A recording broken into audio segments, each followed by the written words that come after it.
My name is Robin Spencer. My name is Paula Vora. I'm Donna Blatchford. Hi, my name is Patty Herrera.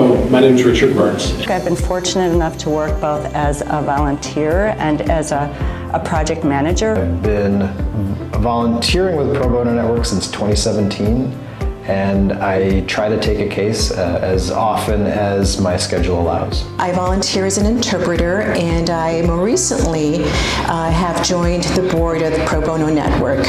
I've been a volunteer with Pro Bono Network since 2011. I've been on the board. I've been a project manager and a subject matter expert and a big fan of the work. The role that I enjoy the most is as a volunteer for clients.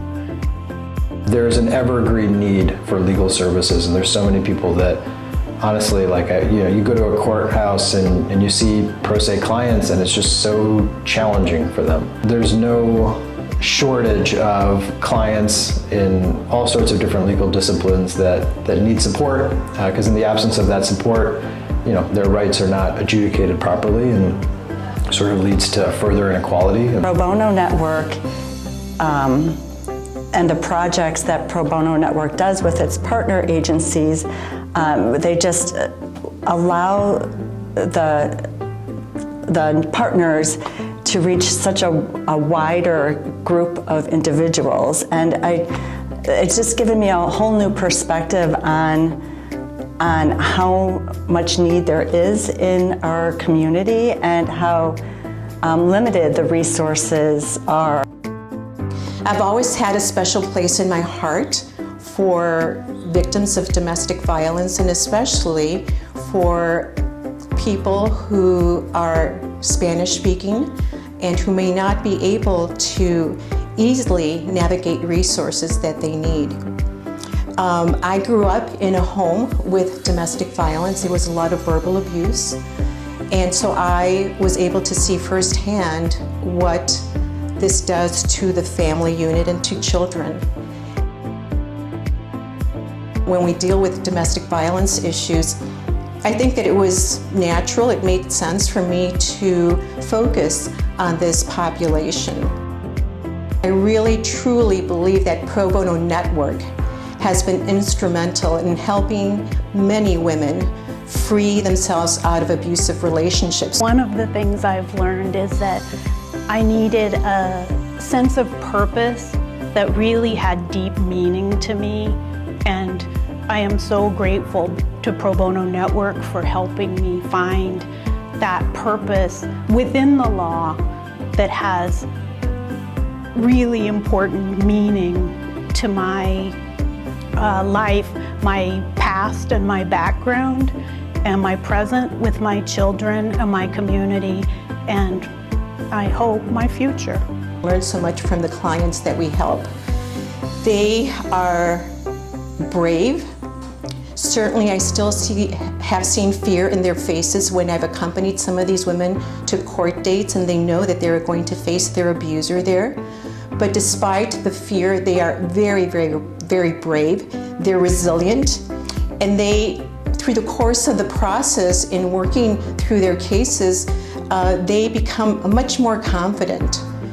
I think that Pro Bono Network empowers these victims and allows them to not only survive, but to thrive. One of my earlier projects I worked on was a Social Security reconsideration case. We spent probably over a year and a half working on her case. And after all those months working together,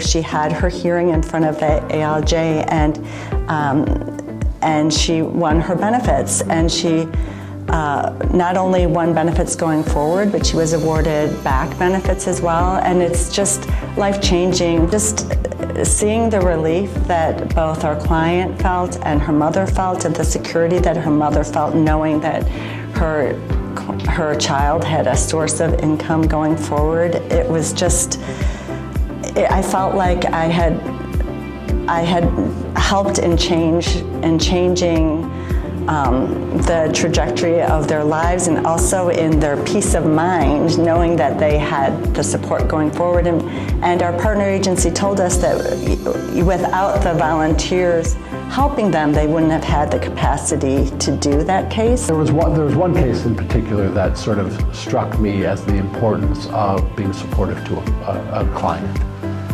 This person had come in because he was fired from his job, and he felt he was wrongly fired. But he was an at-will employee, so he can be fired. But he thought it was wrong, and so we had conversations about it. And he said, I was fired for discrimination. And when we were having this conversation, he said, there wasn't.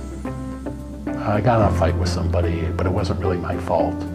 And I don't think I deserve to be fired. And I said, okay. I said, this is what I want you to do. And it's going to be really hard.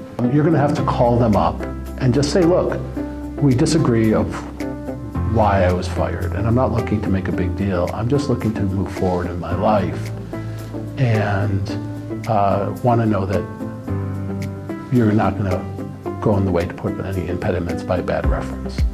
And I said to him, I can't imagine an employer being vindictive because they just want to put this to bed anyways. I said, but it's going to be a really hard conversation for you to have. And because you're prideful and you're going to want to not be humbled in that moment. But I have faith in you that you can do it. And he stood up and he gave me a hug and he said, you've inspired me. I think I can do it now. I've learned that this fills me up. It's rewarding.